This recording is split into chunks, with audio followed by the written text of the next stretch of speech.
T's and T's now. You've learned me a lot, I've Julie has been a service user at City Homes in Mind for 5 years. Using skills developed through Stepping Forward, she has overcome her fear of boiling water by working on positive risk-taking.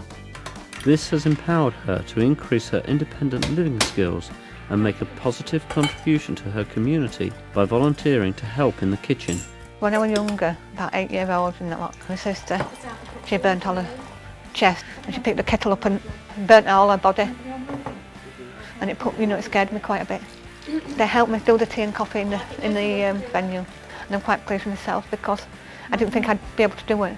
In early 2007, the City Homes in Mind team began promoting measurable outcomes for their service users. A group of service users worked with staff to consider how support planning could be changed to ensure the service available meets the needs and aspirations of the service users. It became clear that service users wanted to feel motivated and increase their knowledge and skills to enable them to progress. Stepping Forward was born as a concept. This concept was introduced to a group of other service providers, and a diverse group of service provider managers and service users became the design team. The government wanted to see what people were getting out of the programme, and they wanted to see it in terms of outcomes for service users. So we decided that we would persevere and find out what our service users actually did want out of a model and what outcomes they wanted, what journeys in life. At that time, the government brought out what's known as the CLG outcomes, and we looked at those as a framework and found that what we were doing actually fit into those. So we used those headings primarily so that we could do joint working with others, and it would make it easy for us to complete the CLG outcomes forms. The concept was taken to a provider forum, and other providers became very interested in it and committed to joining with us and developing it.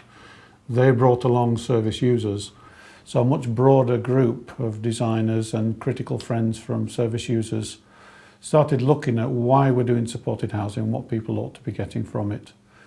It was agreed that we should shift the emphasis and provide opportunity for service users to raise their capacity to live more independently. One of the service users was Sam. Sam has been a resident at City Homes in Mind since 2004. Back in August of 1994, I broke my neck, which was a very serious rugby accident. I had an operation, and since then I've had several psychotic episodes, and that has got me in touch with the mental health system. I've been supported throughout those years on a CPA, which is a care programme approach, but it doesn't really go into any detail as to how to direct your life. I got involved with Stepping Forward from its inception because I realised that coming into the venue through the day is not about, it's about being proactive, being active and not inactive, trying to get back to work, promote self-recovery and try and reach targets and goals.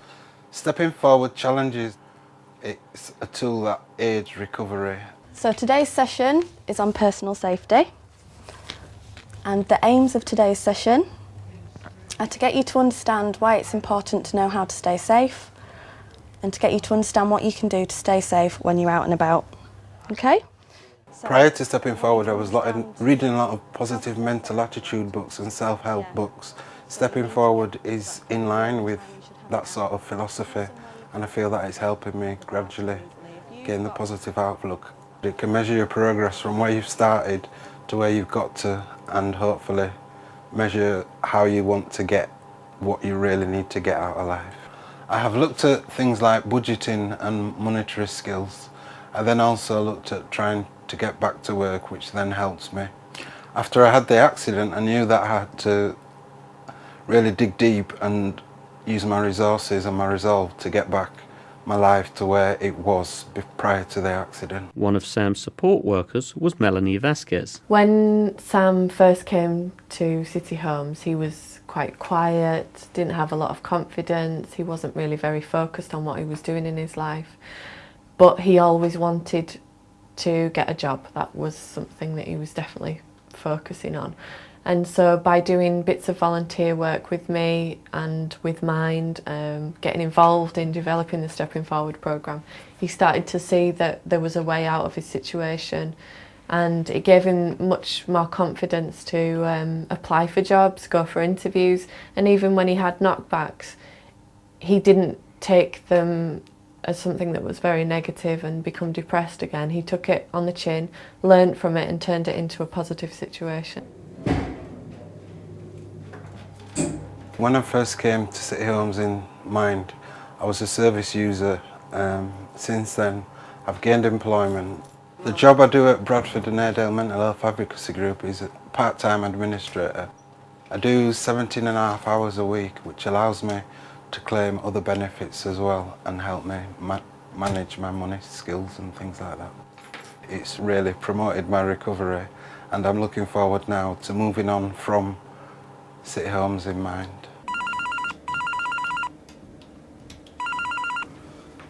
Hello, Bradford Advocacy.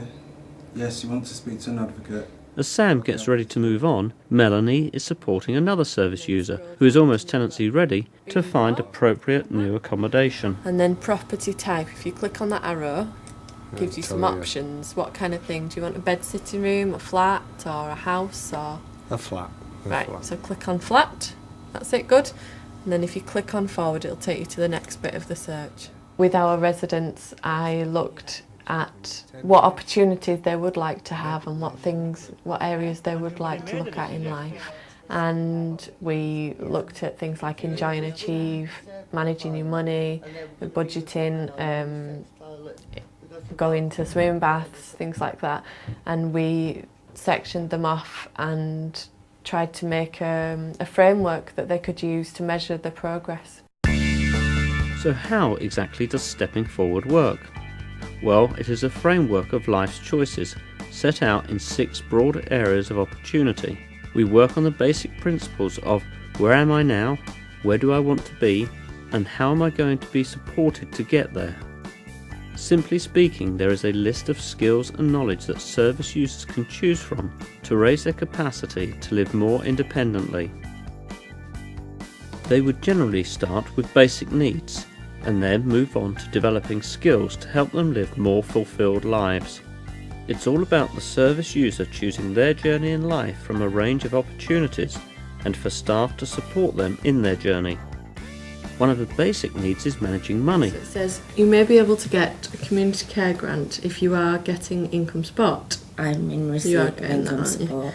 Okay, so we'll go through these boxes. It says Service users are supported on all aspects of the Money Matters module, which broadly includes maximising my income, managing my money, and getting paid work. In Enjoy and Achieve, people discover how to find out about their own interests and things that may be of interest to them in the wider community. This empowers them to develop their interests, get involved with hobbies, mix with others, develop friendships, and be involved with everyday activities in public places. They are encouraged to use public transport, taking a bus to the local gym or the library. One way of describing culture is to say that it's a particular way of life for a particular group of people. People have the opportunity to think about and decide whether they have any faith, spiritual or cultural needs that they want to develop, or to just learn something about the different faiths and cultures being observed by people in the community.